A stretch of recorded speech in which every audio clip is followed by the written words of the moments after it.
Muy buenas tardes, mis queridos estudiantes del cuarto grado. El día de hoy vamos a trabajar con nuestro maratón de razonamiento verbal. Ya les he enviado anticipadamente lo que es la práctica calificada.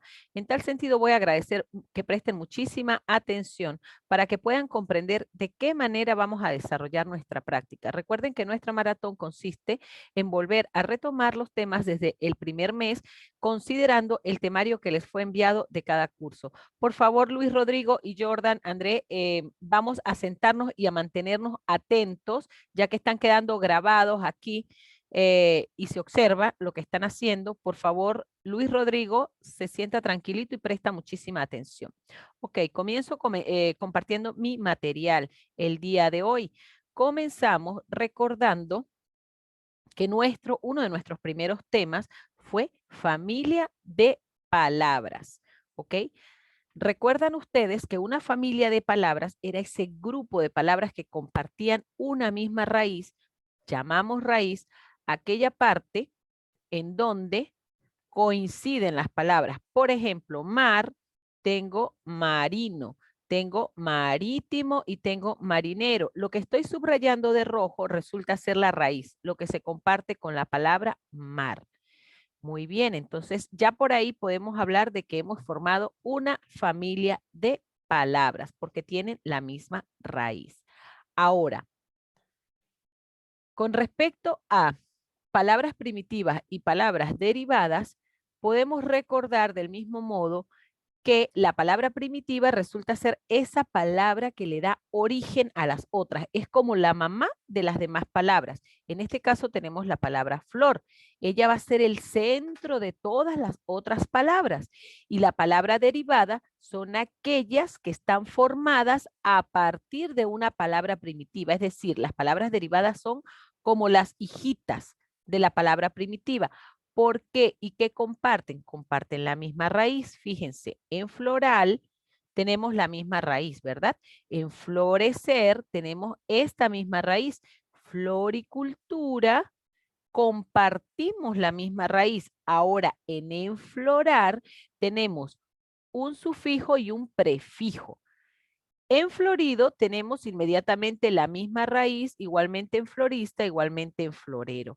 Entonces ya aquí tenemos la familia de palabras con nuestra palabra primitiva que es flor. Perfecto, muy bien. Ahora, otro tema importante fueron los antónimos.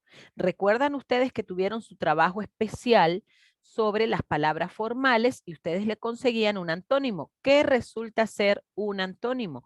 Son palabras que tienen significados opuestos a otras, ¿ok? Es lo contrario. ¿Cuáles son las características de los antónimos? La primera característica es que tienen significados opuestos. La segunda característica es que pertenecen al mismo campo semántico. Y por último, que son concordantes gramaticales. Quiere decir que hay una relación entre ellos. Si yo digo blanco, el antónimo sería negro.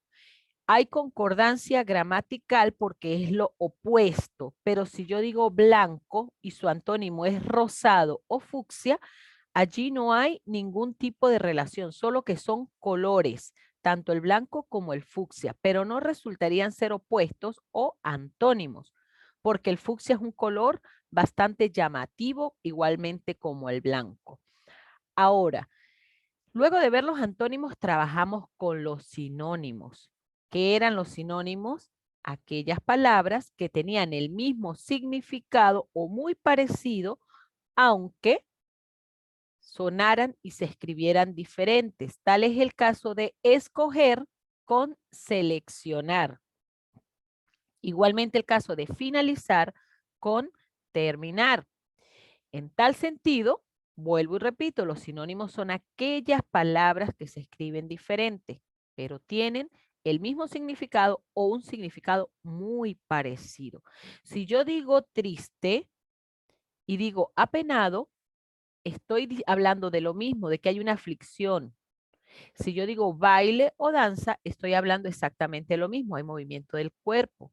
Si yo digo estudiante, alumno, son personas que reciben un proceso de enseñanza y que pueden manifestar lo aprendido. Muy bien. Ahora, si yo digo abecedario, también se le da el nombre de alfabeto. Quiere decir que los sinónimos se relacionan y no son opuestos, son similares, se parecen. ¿Ok? En cambio, los antónimos son opuestos, para que no haya confusión. Recuerda la clasificación de los sinónimos, que teníamos los que eran totales y los que eran parciales. Los totales son aquellos sinónimos que donde yo los ubique, donde yo coloque esa palabra, no me va a dar lugar a ninguna duda. Al contrario, me va a ayudar, me va a aclarar. Si yo digo boda o digo matrimonio, ya sabemos que estamos hablando de dos personas que se están casando. Pero si yo digo lindo, bonito, hermoso, precioso, bellísimo, esto me está dando lugar a que mi cabecita corra un poquito más rápido y voy ubicando las palabras para darle un sentido de que es una persona agradable físicamente o de que es un objeto precioso. ¿Ok? Y los sinónimos parciales tienen esa característica que nos dan varias alternativas y dependiendo del contexto van a tener un significado. Por allí me hacía Arce una pregunta sobre las palabras polisémicas y los sinónimos juegan un papel importante en las palabras polisémicas, porque si yo en este momento digo, me le van a conseguir el sinónimo a la palabra banco que se encuentra en la siguiente oración y la oración dice, fui al banco a depositar mis ingresos, el sinónimo de banco sería entidad financiera. Pero si mi oración dice, ella estaba sentada en el banco del parque, mi sinónimo puede decir, ella estaba en el asiento ubicado en el parque. Si se dan cuenta porque en los sinónimos parciales el contexto juega un papel importante. Ahora, donde yo diga el matrimonio o la boda, como es total, ahí no me va a dar lugar, matrimonio o boda. Ahí no tengo más para dónde pensar ni para dónde buscar. Ahora bien, venimos con las palabras polisémicas. Recuerdan que estas palabras son aquellas que tienen varios significados, que la etimología o la raíz de la palabra me indica que esta palabra realmente es polisema y que significa varios significados y que en español decimos polisemia, no polisema, como originalmente es la etimología de la palabra. Ok. ¿Cuáles son las palabras polisémicas? Aquellas que utilizamos según el contexto para muchísimas cosas.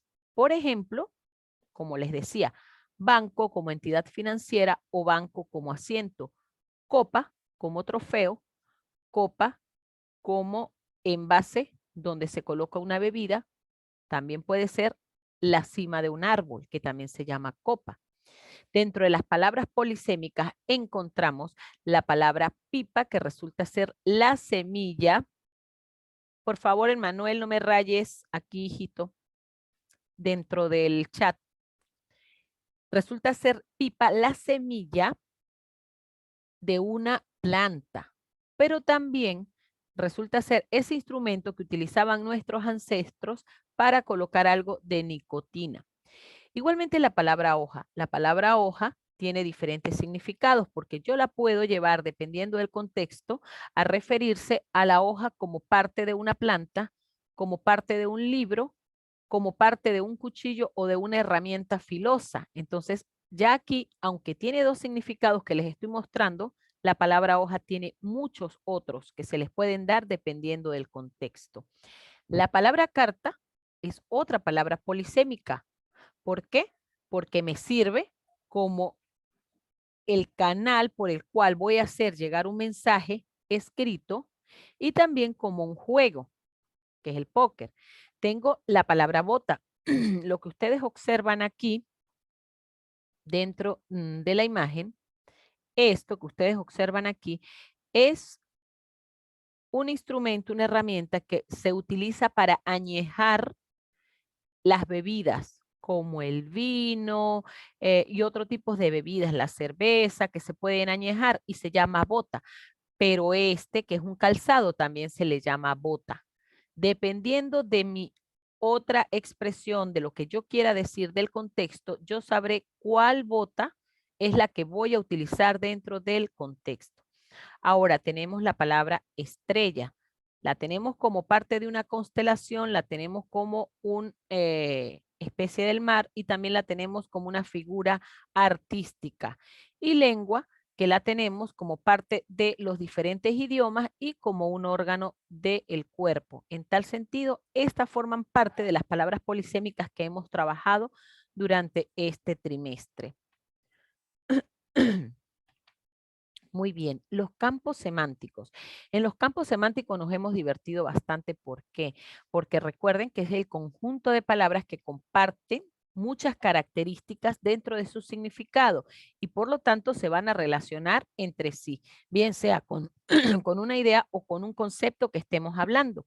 En este caso, ya lo habíamos explicado en clases anteriores, si yo le doy a ustedes los enunciados y les digo, profesor, aula, alumno y pizarra forman parte de qué campo semántico. Ustedes muy bien me pueden decir de un colegio, pero el colegio tiene más cosas. Me pueden decir de un salón de clases y cabe allí. Pero si al contrario, yo solamente les digo, me van a formar un campo semántico con la premisa sala de clases. Ustedes van a buscar qué hay dentro de una sala de clases. Hay una pizarra, están los estudiantes, está por supuesto que la sala, el aula de las clases, el profesor, el borrador, el plumón, hay regla, dentro de la sala de clase hay carpetas, hay escritorios. Ustedes se pueden extender, ¿ok?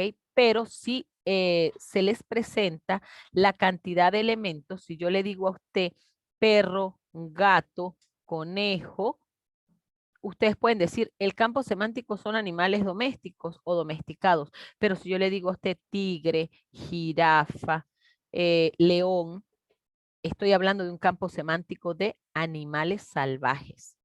Muy bien. Por ejemplo, aquí, yo tengo 4 campos semánticos formados. El de insectos, reptiles, árboles y pájaros. Yo tengo que buscar que ellos de verdad tengan concordancia en sus significados y compartan características similares. Yo no puedo decir que el campo semántico para pájaros, por ejemplo, que el campo semántico para pájaros es tortuga. Esto estaría malísimo, porque el pájaro es un ave y las aves tienen alas. La tortuga no vuela y no tiene alas, ni el lagarto, ni la iguana, ni el caimán. Entonces, esto no entraría en mi campo semántico, no tiene lógica. Mi campo semántico tiene que estar conformado según la premisa. En este caso, por aquí tenemos la premisa y por aquí tenemos los elementos para conformar cada campo semántico. En este caso, yo voy a decir, por ejemplo, como lo observan aquí, que mi campo semántico de pájaros es jilguero, canario, gorrión y urraca. Pero si yo digo, a ver, tortuga, lagarto, iguana y caimán, ¿a qué campo semántico pertenecen? Inmediatamente ustedes retroceden para que dicen mis, pertenece al campo semántico de reptiles. Ahora, si yo digo un campo semántico de árboles, ustedes muy bien me pueden decir estos que están aquí, jilguero, canario, gorrión, urraca, ¿verdad? Pero me pueden dar otros campos semánticos que si roble, pino, eucalipto, entre otros árboles que pueden ir incluidos dentro de mi campo semántico. Y finalmente los insectos, mosquito, hormiga, mariquita, abeja, entre otras cantidades de insectos, pero les he armado estos campos semánticos con 4 elementos nada más. Muy bien. Ahora, nuestra práctica calificada el día de hoy, ¿en qué consiste? Nuestra práctica calificada consiste en la primera parte, consiste en hacer, lo van a hacer en su cuaderno, porque esto debe estar pegadito en su cuaderno, me van a hacer un campo semántico con la palabra reptiles. Esta tendrá 5 elementos, es decir, ustedes me van a nombrar 5 animales que formen parte del campo semántico de reptiles. Eso lo van a escribir en su cuadernito. Campos semánticos con un título grande, 2 puntos, colocan abajo reptiles, lo pueden hacer en un cuadrito, en una nubecita. Reptiles, colocan todos los reptiles que ustedes consideren que forman parte del campo semántico. Evidentemente ahí no me van a colocar ni la gallina, ni el conejo, ni el ave fénix, ni nada que se le parezca, sino los reptiles. Luego, vestuario o prendas de vestir sería nuestro segundo campo semántico. Igualmente, 5 elementos que me conformen ese campo semántico. Ahora bien, aquí tenemos, aquí corrijo, aquí esto se repitió. Aquí realmente eran flores, y lo voy a corregir, flores, ¿verdad? Y aquí resultan ser utensilios del hogar. Aquí se me ha repetido reptiles y vestuarios, fue un error de tipeo, pero igualmente lo podemos hacer de inmediato. Aquí va a ir flores y aquí utensilios del hogar. ¿Ok? Todos los utensilios que utilicemos. Y para esto sí vamos a necesitar 8 elementos. 8 elementos. Aquí pueden colocar, por favor, me van a borrar y me van a colocar flores en lugar de vestuario y aquí en reptiles, utensilios del hogar. En cambio, aquí sí se queda reptiles con 5 elementos, 5 animalitos y 5 prendas de vestir en vestuario. La segunda parte de nuestra práctica calificada consiste en que usted me va a hacer 2 oraciones en donde la palabra estrella, que es una palabra polisémica, sea utilizada de diferentes maneras. Vamos a suponer que la palabra no es estrella. Vamos a suponer que la palabra es carta. Yo voy a escribir: estoy muy emocionada porque me ha llegado la carta de mi padre. Y en la otra oración voy a colocar: he perdido mucho dinero en ese juego de cartas, fue todo un fraude. Quiere decir que la palabra carta la estoy utilizando en 2 oraciones con 2 contextos completamente diferentes. En tal sentido, lo mismo me van a hacer con estrella y lo mismo me van a hacer con banco. En cada oración me le van a poner un contexto diferente. Si mi oración, en lugar de banco y estrella, fuese con copa, yo puedo poner en mi primera oración: he ganado la copa de la victoria, de la grandeza. Estoy muy orgullosa de mí. Pero en mi otra oración voy a colocar: mi gatito se ha subido a la copa del árbol y no puedo bajarlo. Voy a tener que llamar a los bomberos. ¿Ves? Estoy utilizando la palabra copa en 2 contextos diferentes. Y eso es lo que les estoy pidiendo que me hagan con la palabra estrella, que me van a hacer las 2 oraciones con contextos diferentes, la palabra estrella y la palabra banco. Finalmente, ustedes me van a relacionar los sinónimos de las siguientes palabras: de belitre, casquivano, belicoso y acendrado. Si a ustedes les suena un poquito, ustedes lo han trabajado con palabras formales. ¿Cuál es el sinónimo de belitre? Yo lo voy a relacionar. ¿Cuál es el sinónimo de casquivano? Yo lo voy a relacionar. Si yo considero que acendrado, su sinónimo es limpio, yo lo voy a relacionar así. Si yo considero que es belicoso, por ejemplo, yo lo voy a relacionar así. Un ejemplo, ¿no? Entonces, eso básicamente es nuestra práctica el día de hoy y nuestro repaso. Entonces, espero su evidencia y continúo trabajando con los estudiantes que tengo por este medio. Fue un verdadero placer poder hacerles llegar este alcance. Chicos, se cuidan y nos vemos ya iniciando nuestro segundo trimestre. Se preparan para su examen. Se cuidan mucho.